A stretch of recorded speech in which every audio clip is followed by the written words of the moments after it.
Hello hello, welcome to my new blog housewife study blog.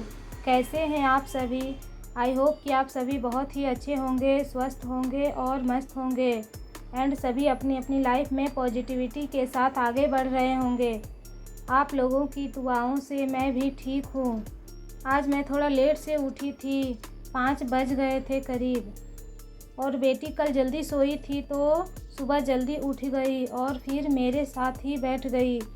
मैं अपनी study continue कर रही थी और वो मेरे साथ बैठ के अपना कुछ खेल रही थी। थोड़ी देर स्टडी की, उसके बाद फिर सारे काम करने के बाद फिर अपने डेली रूटीन की तरह नहा धोकर फ्रेश हो गई।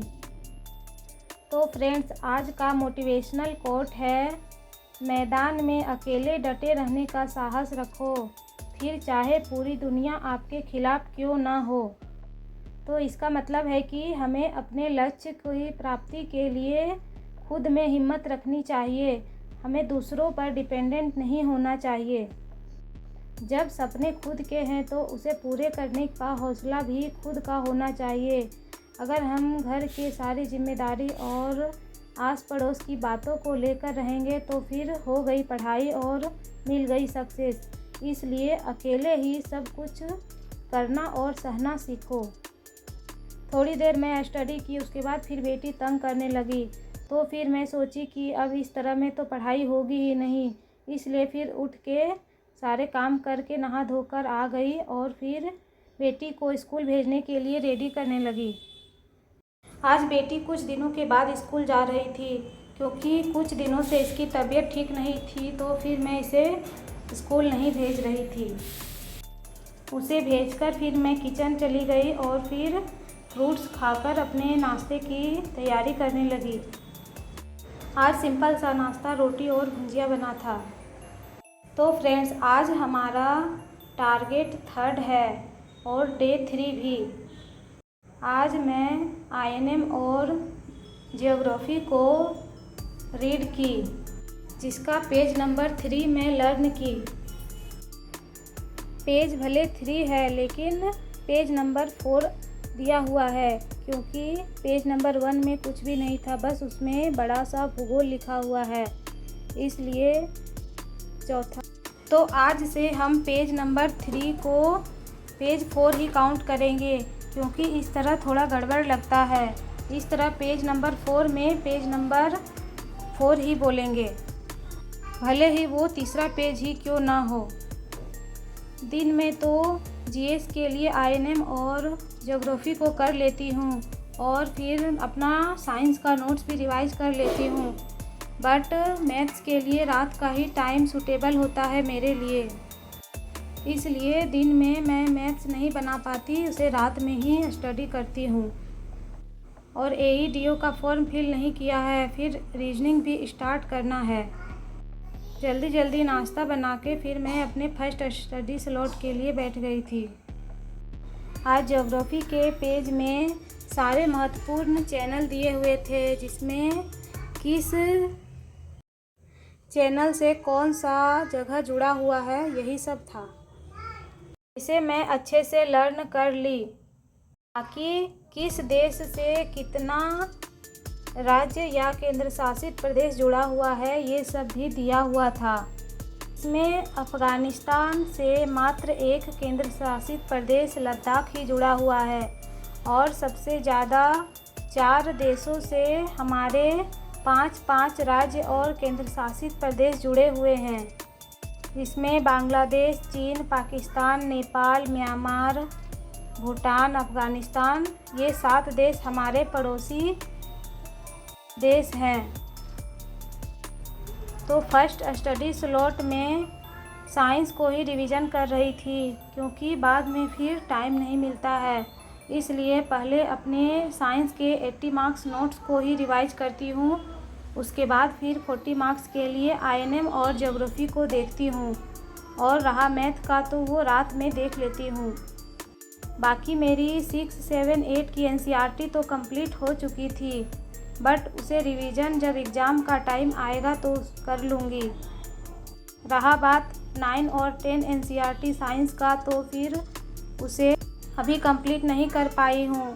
मेरे पास 9 का बुक नहीं है और उस नोट्स को लिखना पड़ेगा, इसलिए उसे छोड़ दी हूँ।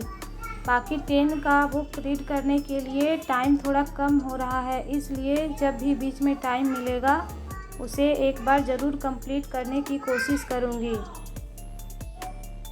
यहाँ पर फर्स्ट स्टडी स्लॉट में स्टडी करने के बाद सारा खाना पीना बन गया। उसके बाद फिर मैं अपने सेकेंड स्टडी स्लॉट के लिए बैठी। यहीं पर मैं अपना आईएनएम का पोर्शन और ज्योग्राफी का पोर्शन कंप्लीट की। इस पेज में तो अधिकतर लर्न करने की ही चीज़ें दी हुई है, क्योंकि समझने लायक कुछ भी नहीं है। और वैसे भी फ्रेंड्स, मुझे ज्योग्राफी बहुत टफ लगती है, मुझे अच्छे से जल्दी याद नहीं होता। बट आईएनएम मुझे इजी लगता है ज्योग्राफी की कंपैरिजन में। बट जब सिलेबस में दिया हुआ है तो उसे तो स्टडी करना ही है, इसलिए किसी तरह बस याद कर रही हूँ। और रहा बात इसमें राज्य में, तो फिर असम ऐसा राज्य है जो सबसे ज़्यादा 7 राज्य या केंद्र शासित प्रदेश से जुड़ा हुआ है, जो मुझे बहुत इंटरेस्टिंग लगा। ये तो याद रह ही जाएगा। वैसे बोल बोल के याद करने में थोड़ा ज़्यादा समय तक माइंड में रहता है। एक बार पीछे से रिवीजन भी कर लेने से वो माइंड में फिट हो जाता है, लेकिन बीच में जब भूल जाएंगे तो फिर से पढ़ना पड़ेगा। यहाँ पर मैं आप लोगों को दिखाती हूँ कि आईएनएम में और ज्योग्राफी में क्या क्या दिया हुआ है।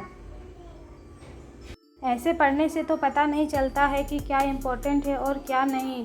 एक बार अगर पीवाईक्यू देख लेती तो अच्छे से पता चल जाता कि किस टाइप का क्वेश्चन आ रहा है एग्ज़ाम में। बट फ्रेंड्स, मेरा सिलेबस कंप्लीट नहीं है, इसलिए मैं अभी इसे कंप्लीट करने पर जोर दे रही हूँ।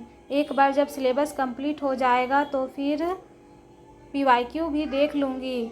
अगर बीच में कभी ऐसा फ्री टाइम मिला तो फिर यूट्यूब से देख सकती हूँ। उस समय आप लोगों को बताऊँगी कि मैंने पीवाईक्यू कंप्लीट कर लिया है। वैसे भी एक बार में तो कंप्लीट नहीं होगा, क्योंकि बहुत सारे पीवाईक्यू बीपीएससी के हैं बुक में। अभी मैं जब यहाँ स्टडी कर रही थी तो बेटी बाहर में खेल रही थी। थोड़ी देर खेली, उसके बाद फिर मेरे पास आ गई थी। जब बाहर रहती है तो फिर अच्छे से स्टडी हो जाती है, नहीं तो जब मेरे पास आती है तो उतने अच्छे से स्टडी नहीं हो पाती, क्योंकि वो बदमाशी करने लगती है।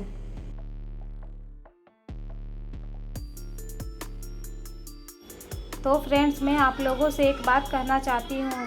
अगर आप लोगों को मेरे ब्लॉग से ज़रा भी मोटिवेशन मिलता है और अच्छा लगता है तो फिर प्लीज़ मेरे चैनल को लाइक, सब्सक्राइब एंड शेयर करें। Thank you. तो आज के लिए बस इतना ही। कल फिर मिलूँगी कुछ नई बातों के साथ और कुछ नई एनर्जी के साथ।